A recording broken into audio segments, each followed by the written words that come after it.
애굽 사람들에게 재앙을 내리시려고 지나가실 때 문방과 자원무소수의 피를 부으시면 여호와께서 그 문을 넘으시고 멸하는 자에게 너희 집에 들어가서 너희를 치지 못하게 하실 것입니다.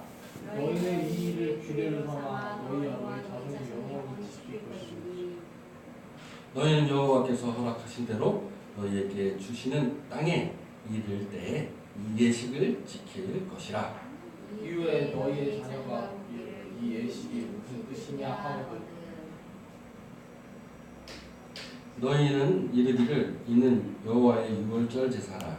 여호와께서 애굽 사람에게 재앙을 내리실 때에 애굽에 있는 이스라엘 자손의 집을 넘으사 우리의 집을 구원하셨느니라 하라 하매 백성이 머리 숙여 경배하니라. 아멘. 오늘의 말씀은 출애굽기 12절, 22절부터 27절에 있는 말씀, 곧 6월절에 관한 이야기를 통해서 제목은 우리의 집을 구원하심이라는 제목으로 여러분께 은혜를 나누고자 합니다. 다 같이 따라 합시다. 우리의 집을 구원하심. 나를 구원한 거예요? 그렇죠. 우리의 집을 구원하심입니다. 여러분, 여태까지 우리가 계속 천국을 가는 여정, 그래서 9번째 시간을 맡고 있는데요. 출애굽기를 통해서 우리가 천국으로 가는 여정에 대해서 쭉 보고 있어요. 근데 우리는 천국이 무엇인가 또는 구원이 무엇인가 라고 생각해 볼 필요가 있는 것 같아요. 구원, 세이브 이렇게 얘기를 하잖아요. 어떤 한 사람이 물에 빠졌다고 생각해 봅시다. 물가에서 빠져있는 사람이 뭐라고 이야기를 하겠어요? Help me, 살려주세요, 살려주세요 얘기하겠죠. 또 도와주세요, Help me 할 거예요. 그러면 지나가는 사람이 그 외치는 소리를 듣고 봤더니 물에 빠져서 허벅거리는 거예요. 그러면 그를 어떻게 해요? 건져서 내서 살리겠죠. 그거를 우리는 뭐라고 얘기하냐면 구원한다, 구원받았다 이렇게 얘기를 하는 거예요. 그럼 물 속에 있는 상태가 무엇일까요? 지옥에 있는 상태겠죠, 그죠? 안 그런가요?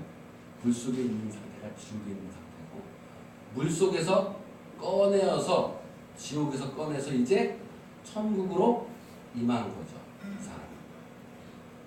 동의를 안 하시나요? 그렇게 생각 안 하세요? 지금 물에 빠진 사람은 어디가 지금 지옥인 거예요? 물속이 지옥인 거예요. 그리고 누군가가 나타나서 물속에서 건져내면, 그러면 이제 그 사람은 어디에 있는 거예요? 지옥에서 벗어나서 물 밖에 천국에 있는 거예요. 근데 여기서 우리가 잠깐 한번 생각해 보자고요. 수영을 잘하는 조련이 있어요. 물속에 푹 들어갔어요.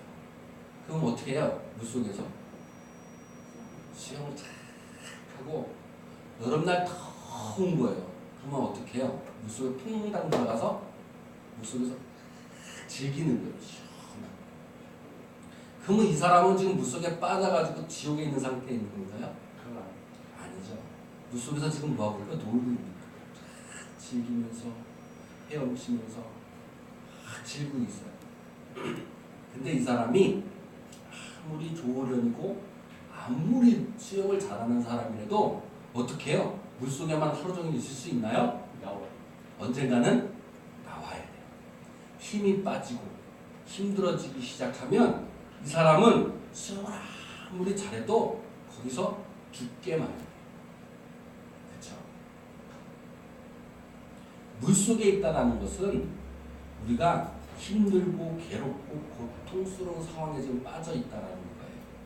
근데 어떤 사람은 물속에서 즐기는 사람이 있는 거예요. 조련처럼. 물속을 헤엄치고 물속에서 시원함을 느끼면서 즐거워하는 사람들이 있어요. 이 세상 속에서 사람들도 마찬가지겠죠. 물속에 있는 것처럼 어떤 사람은 이 세상에 있는 것이 너무나도 괴롭고 힘든만 있을 수도 있고, 어떤 사람은 이 세상을 즐기면서 사는 사람들도 있어요. 물속을 즐기면서 내 마음도 누리는 사람이 있어요.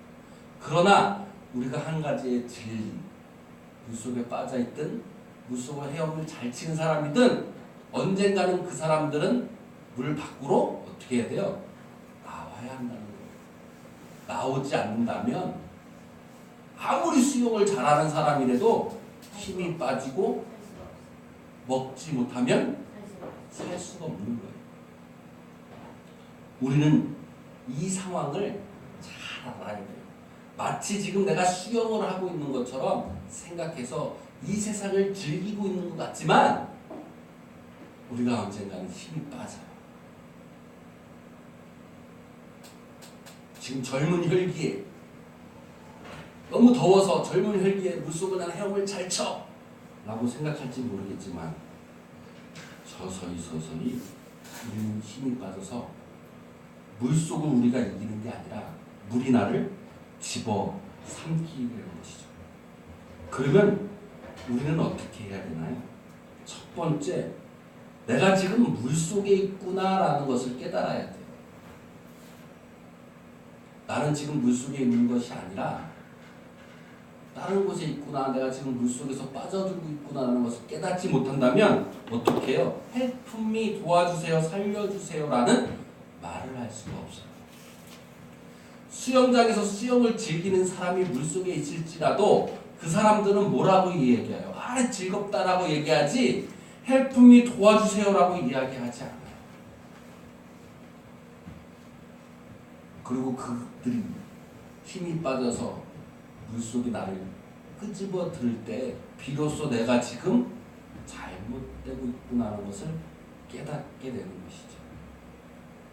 그 깨달음이 그들에게는 늦게 올 거예요.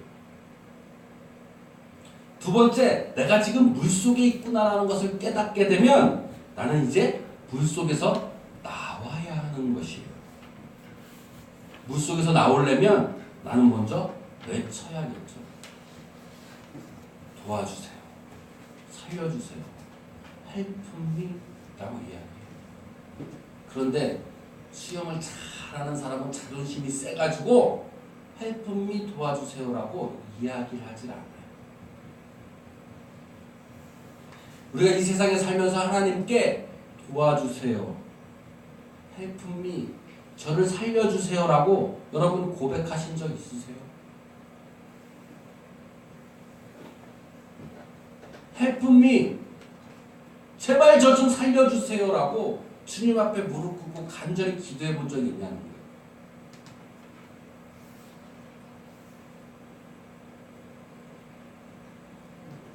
우리는 언젠가는 물속에서 나와야 해요. 그러나 Help me라고 외치는 자에게 반드시 하나님께서는 우리를 구원해 주실 거예요. 여러분 외치지 않고 있어요. 세상 속에서 내가 마냥 헤엄을 잘 치는 사람인 것처럼 그냥 세상 속에서 Help me를 외치지 않고 내 의지대로 내 뜻대로 헤엄치고 있는 것이에요. 여러분, 오늘 이 시간이라도 주님 앞에 Help me, 도와주세요, 나를 좀 살려주세요 라고 기도하시길 바랍니다. 그렇게 될 때 진정한 예배가 오는 것이에요. 진정한 예배는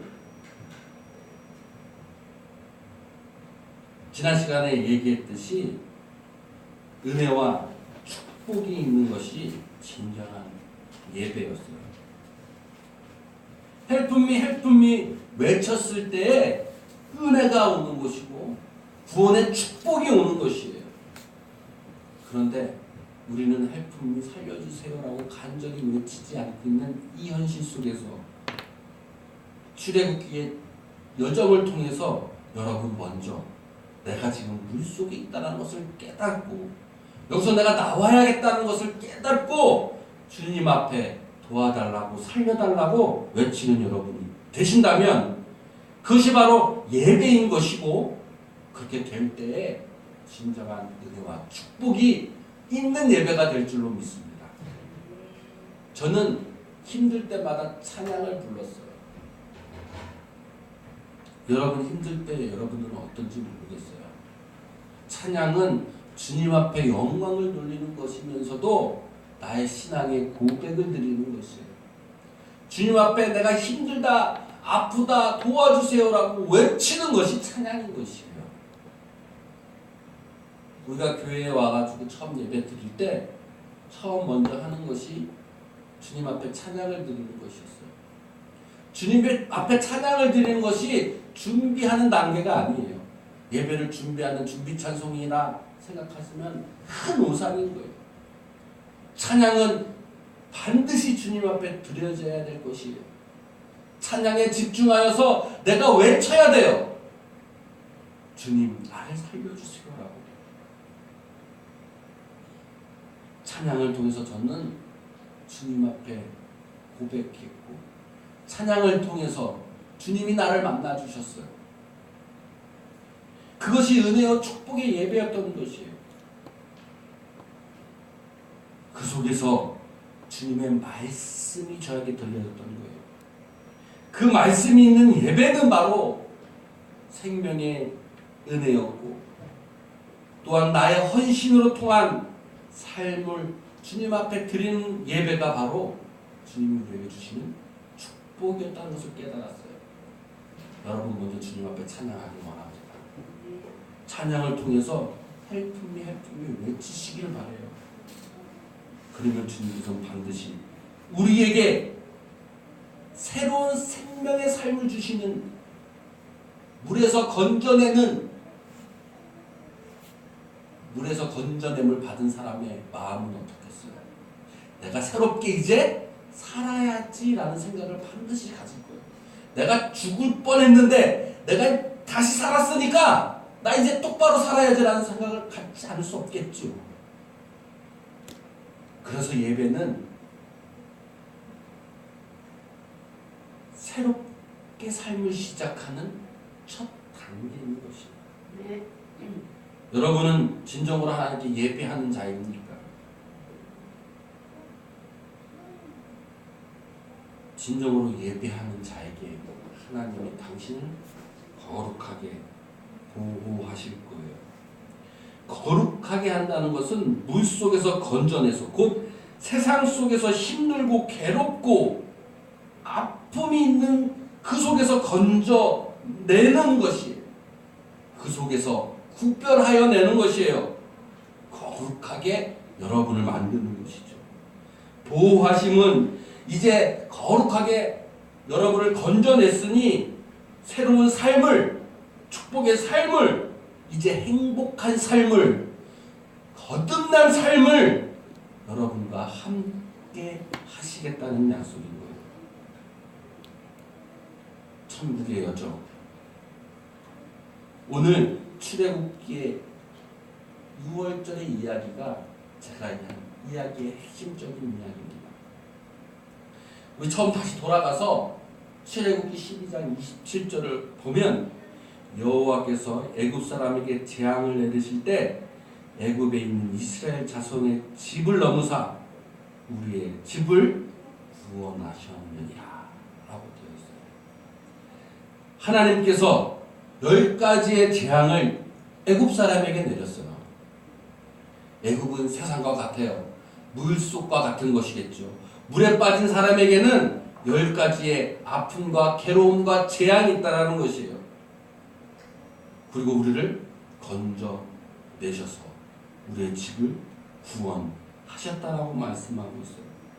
이것이 6월절 마지막에 있었던 주님의 말씀인 것인데, 근데 애굽 사람, 그 물속에 있는 사람, 세상에 있는 사람, 그 사람에게 대체 어떠한 괴로움과 아픔, 우리가 세상 속에 살면서 어떤 괴로움과 아픔 속에서 우리를 건져내신가라는 것이 바로 저는 10가지의 재앙이 아닌가라는 생각을 갖게 되었어요. 우리가 세상을 살면서 10가지 재앙을 맞이하면서 살아요.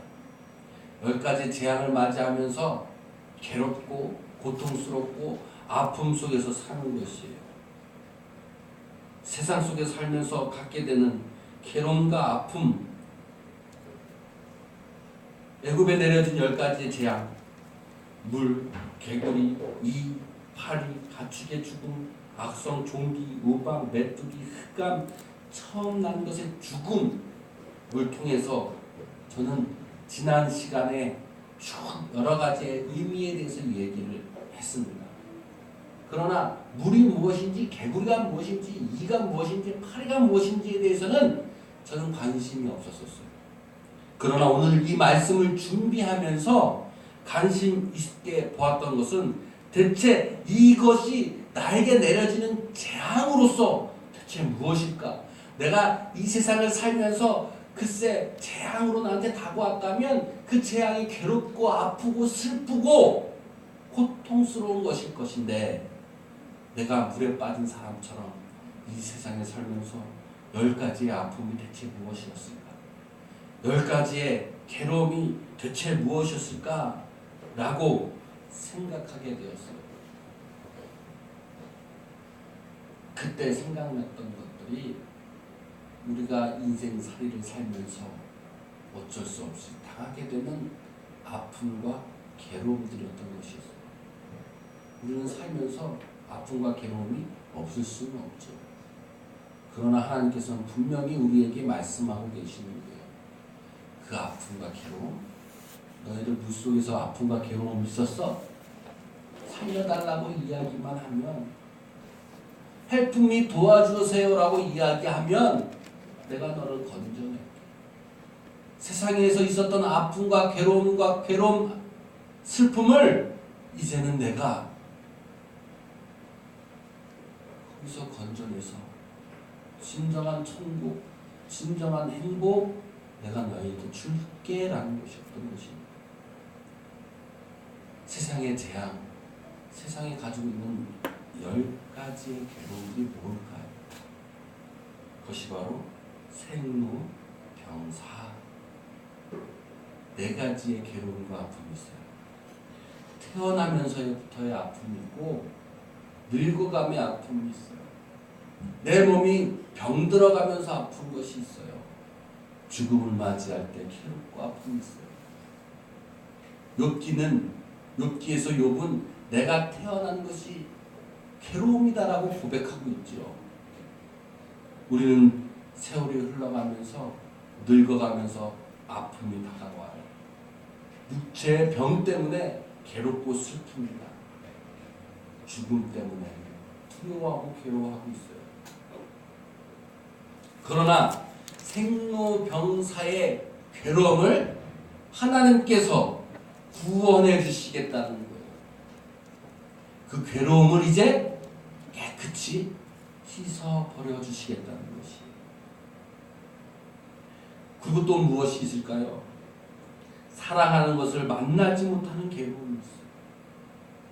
미워하는 것을 계속 또 만나야 하는 괴로움도 있어요. 미워하는 것을 계속 만나는 괴로움 여러분 당하고 계세요?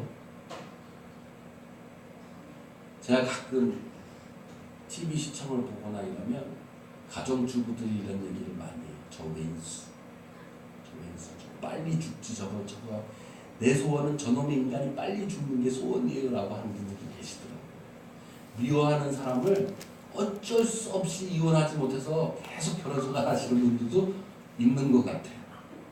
그 직장 생활을 하다 보면 직장 상사가 죽을 만큼 미워요. 그런데 어떻게 해요? 먹고 살아야 되니까 그냥 직장 상사가 그렇게 미워도 매일 출근해서 그 놈의 얼굴을 봐야 돼. 그런 괴로움이 있죠. 여러분은 미워하는 사람을 계속 만나는 괴로움이 없기를 바랍니다. 또 어떤 괴로움들이 있겠어요? 고통이 있겠어요? 갖고 싶은 것을 얻지 못하는 괴로움 가장 많죠, 여러분. 여러분 갖고 싶은 게 많은데 얻지 못하는 괴로움 분명히 있어요.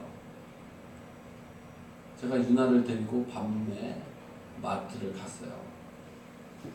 마트에 갔는데 우리 유나가 킨더조이를 좋아해요. 킨더조이 아세요? 킨더조이가 뭐냐면 알같이 생겼는데 그걸 딱 까면 반은 장난감이 들어있고 반은 초콜릿이 들어있어요. 와, 기가 막힌 상품인 거예요. 애들한테는. 하나를 사면 반은 장난감이고 반은 달콤한 초콜릿이 있으니 아이들이 막 반장해요. 그거 갖고 싶어서.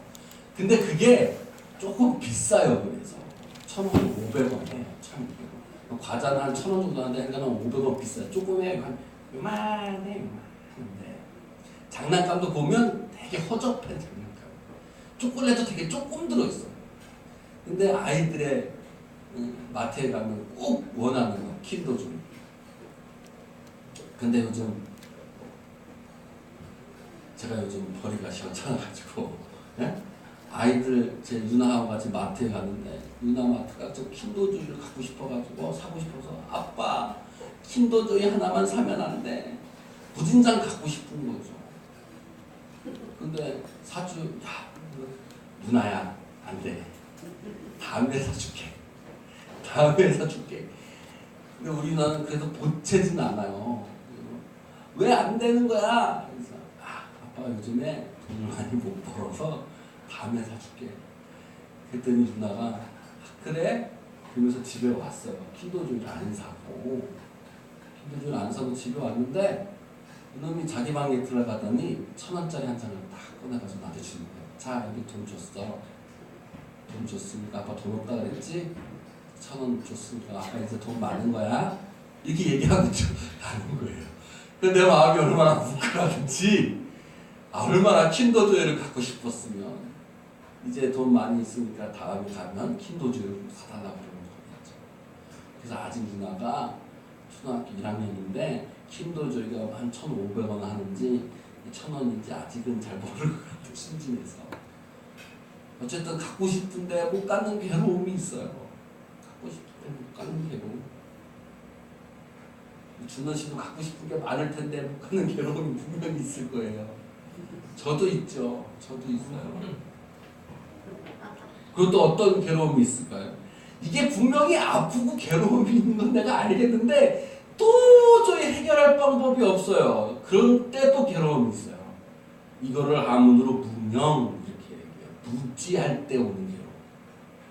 알지 못했을 때의 괴로움이 있다라는 거예요. 알고 괴로움도 많아요. 알고 괴로움도 많죠. 알고 괴로움도 많아요. 모르는 게 더 많아요. 근데 오늘 본문에 있는 6월절 이야기를 통해서 8가지의 괴로움 말고 2가지의 괴로움을 더 이야기하고 있어요. 그게 뭐냐면 함께할 사람이 없는 괴로움이에요. 어느 외국에 데이빗이라는 어린아이가 있었어요. 이 어린아이도 한 6날 정도 되는 아이였는데 아빠가 맨날 바쁘니까 이 아이의 소원은 아빠랑 놀고 싶은데 아빠는 맨날 돈 버느냐고 맨날 늦게 들어오는 거예요. 그러니까 이 아이가 데이비스가 아빠랑 놀지 못하는 거야. 그래서 아빠랑 함께 하고 싶은데 함께 하지 못하고 너무나도 속상한 거예요. 그래서 어느 날 아빠한테 얘기했어요. 아빠, 대체 아빠는 왜 이렇게 바빠서 나랑 놀아줄 시간이 없어요? 그랬더니 아빠가 하는 말이 그래, 아빠는 돈을 벌어야 되기 때문에 시간이 없어. 일을 계속 해야지.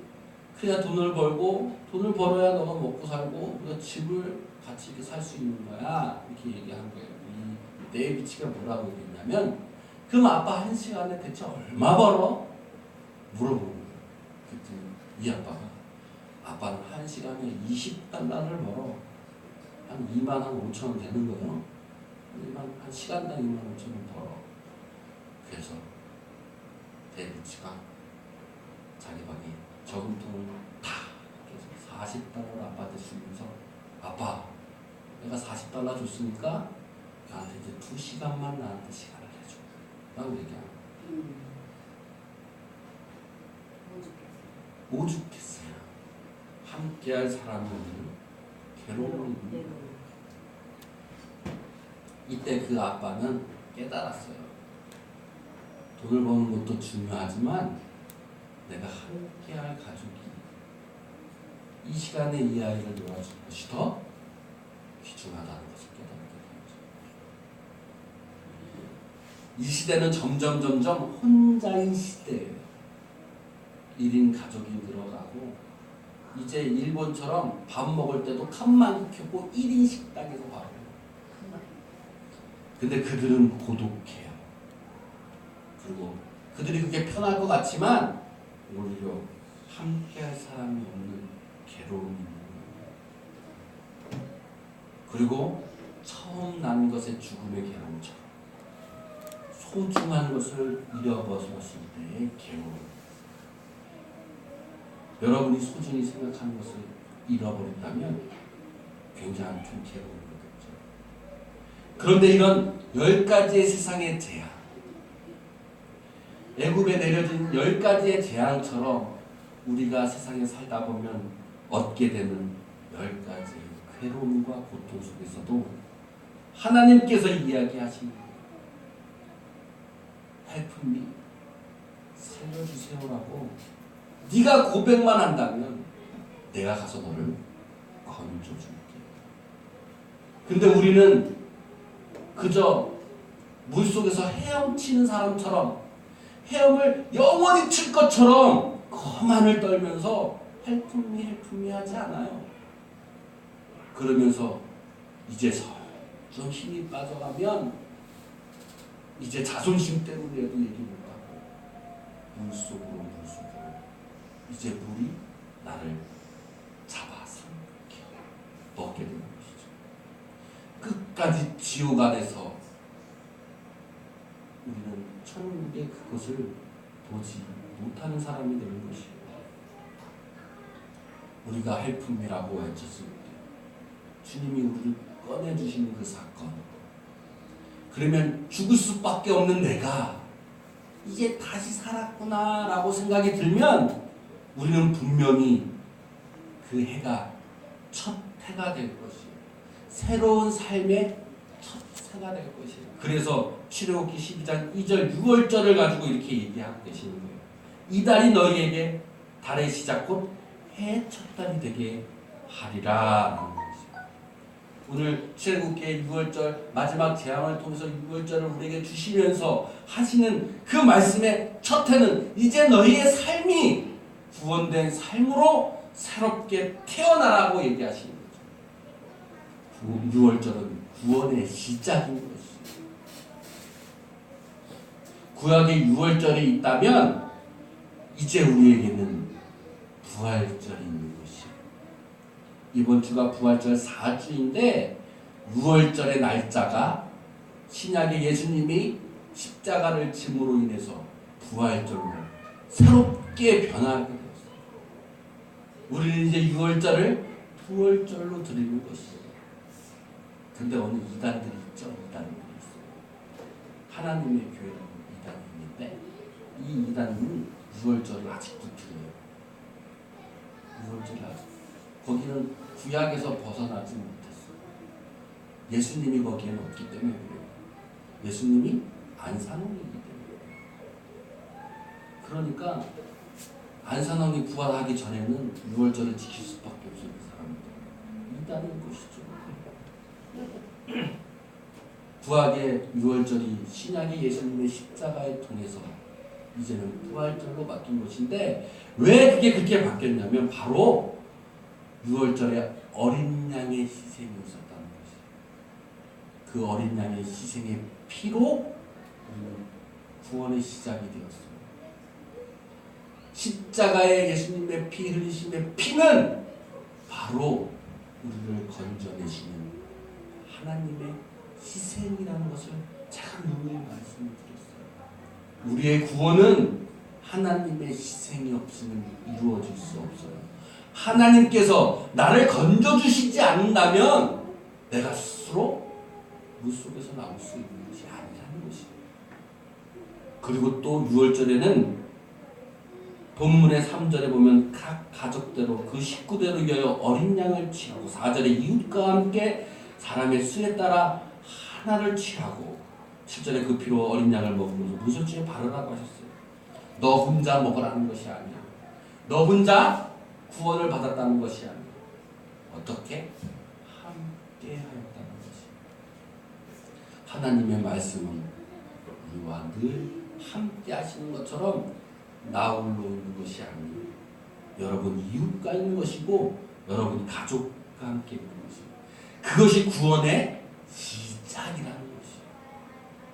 기독교는 절대로 나 혼자의 구원이 아닙니다. 함께 구원하는 것이에요. 그래서 우리의 집을 구원하심의 시작이 되는 것이에요.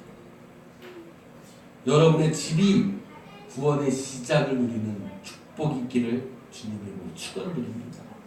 그것은 곧 하나님의 희생과 함께 가는 가족과 이웃이 있다는 것이에요. 그래서 우리 교회도 함께 가자는 거예요. 아멘. 할렐루야. 네. 세상이 주는 괴로움에서 이제 구원의 행복과 축복이 시작되는 거듭난 여러분의 삶이 되시기를 바랍니다. 네. 우리가 다 같이 일어나서 주님 앞에 찬양 드리고, 그리고 통성으로 기도할 때 이번에 기도는 살려주세요. 살려주세요. 도와주세요. 나 지금 물에 빠져 있으니 주님 살려주세요라고 기도하시기 바랍니다. 네. 그렇게 기도할 때 주님께서 손잡아 주시고 아멘. 그리고 우리를 구원해 주실 줄 믿습니다. 우리 찬양합시다.